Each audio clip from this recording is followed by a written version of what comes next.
রাধে রাধে বন্ধুরা। তো আজ ছিল আমার ছোটো বোনের অন্নপ্রাশন। আর আমার ছোটো বোনের অন্নপ্রাশনে কী কী করলাম সেটাই আজকে তোমাদের কাছে শেয়ার করব। তো এখানে আমাদের পাশের বাড়ির দিদা আর আমার মা সব শাকসবজিগুলোকে কেটে নিচ্ছিল। আর এটা হলো আমার ছোট বোন, মানে যার আজ অন্নপ্রাশন সে তো এখানে শুয়ে হামাগুড়ি দিচ্ছে, কারণ সবাই খুব ব্যস্ত, তাই ওকে কেউ নিতে পারছে না।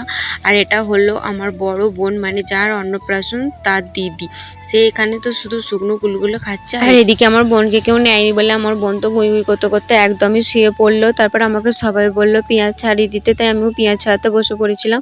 তারপর আমার মা এদিকে আলু কাটছিল আর আমি বসে বসে পেঁয়াজ ছাড়াচ্ছিলাম। আর এদিকে হচ্ছিলো সব রান্নার কাজগুলো। তারপর আমাকে সবাই বললো মুড়ি খেয়ে নিতে, তাই আমি মুড়ি খেয়ে নিয়েছিলাম। তারপর আমি মুড়ি টুড়ি খেয়ে একদম স্নান টান করে রেডি হয়ে বেরিয়ে পড়েছিলাম বাবার মন্দির যাব বলে। আর এখানে আমি, আমার বোন আর আমার ঠাকুমা আমরা তিনজনে মিলে যাচ্ছিলাম। তারপর আমরা টোটো চেপে পড়েছিলাম। তারপর টোটো থেকে নেবে আমার বোনের জন্য কি একটা কিনছিল, আর এখানে রাস্তায় প্রচণ্ড ভিড় ছিল। তারপর আমরা চলে গেছিলাম ফুলের দোকানে, কারণ আমার বোনের টোপর মালা হাতের সব লাগে সেগুলো কিনবে বলে। আর এখানে আমার বোনকে কিস করে নিচ্ছিলাম আমি। আর এই কাকুটা আমি গোলাপ ফুলগুলো তাকে তাকিয়েছিলাম বলে আমাকে একটা গোলাপ গিফট করলো। তারপর আমরা চলে গেছিলাম বাবার মন্দিরের দিকে। তারপর আমরা হাঁটতে হাঁটতে বাবার মন্দিরের দিকে এগিয়ে যাচ্ছিলাম। আর আমার ঠাকুমা, আমি আর আমার বোন তিনজনই যাচ্ছিলাম, কারণ আমার দাদু আসবে বলেছিল আর আসেনি। আর এদিকে কত ভিড় ছিল, কারণ আমাদের বাবার মন্দিরে গাজন মেলা হচ্ছিল তাই। আর এখানে আমার ঠাকুমা, আমার বোন আর এখানে বামুন মশাই তিনজনে মিলে যেসব নিয়মগুলো থাকে সেগুলো পালন করছিল। আর আমি আমার বোনকে তারপরে মালা টোপর সব কিছু পরিয়ে দিচ্ছিলাম, কারণ ওকে একটা ছবি তুলবো আর এখানে পড়াতে হয় নিয়ম যেহেতু। আর আমার বোনকে যতবার পড়াচ্ছি আমার বোন ততবার আমার দিকে হাঁ করে দেখছে আর পড়তেই চাইছে না, এত দুষ্টুমি করছে। আর আমি তো পড়াতেই পারছি না, আর ন্যাড়া মাথা বলে আমি তো একদমই পড়াতে পারছিলাম না। তারপরে যাও মাহক করে পড়ানোর চেষ্টা করছিলাম। আর আমার বোনকে তারপর ফাইনালি পড়িয়ে ফেলেছি। কেমন লাগছে একটু বলবে আমার বোনকে। তারপর আমার বোনকে পড়ানোর পর ওতে কেমন শুধু লোকের দিকে হাঁ করে তাকিয়েছিল। তারপরে আমার বোনকে আমি একটু কোলে নিয়ে নিয়েছিলাম, কারণ আমার বোনকে খুব ভালো লাগছিলো এসব মালা টালা পরানোর। তারপর আমাদের সব কাজ মিটে যায় আর আমি আর আমার ঠাকুমা বাড়ির দিকে রওনা দিই। তারপর এখানে বসে বসে একটা দোকানে আমি আর আমার ঠাকুমা চা খাচ্ছিলাম। চাটা খেয়ে নিয়ে আমরা বাড়ি চলে এসেছিলাম। বাড়ি এসে আমার ছোটো বোনকে আবার আমরা স্নান করাতে নিয়ে গেছিলাম, কারণ আমাদের ওখানে ভালো করে স্নান টান করানো হয়নি, প্রচণ্ড ভিড় ছিল বলে।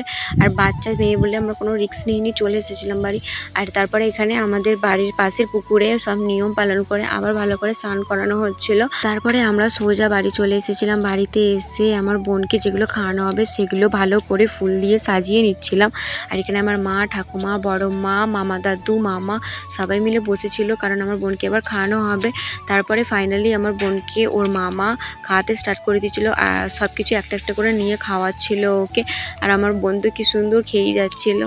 তারপরে ওর মামার বাড়ির দাদা, মাসির ছেলে সবাই মিলে ওকে খাওয়াচ্ছিল, মানে একটা একটা করে সব খাইয়ে দিচ্ছিল। আর ও কি সুন্দর খেয়েই যাচ্ছিল। তারপরে এটা হলো সোনার একটা আংটি, আর এটাও গিফট করেছে ওর মামার বাড়ির দাদা, মানে ওর মামা দাদু। আর কি সুন্দর, আর ও এমন করে দেখছে যেন মনে হচ্ছে হাত থেকে আমি খুলেই নিয়ে নেবো। তারপর ফাইনালি আমার বোনকে অনেকক্ষণ পর আমি আমার কাছে পেলাম, কারণ সবাই আসছিল আর কোলে নিয়ে চলে যাচ্ছিল। আর এরকম মালা টোপর 3 রকমের সেট আমার বোন পেয়েছিল, তাই আমি একটা সেট পরে নিয়েছিলাম ভিডিও করব বলে।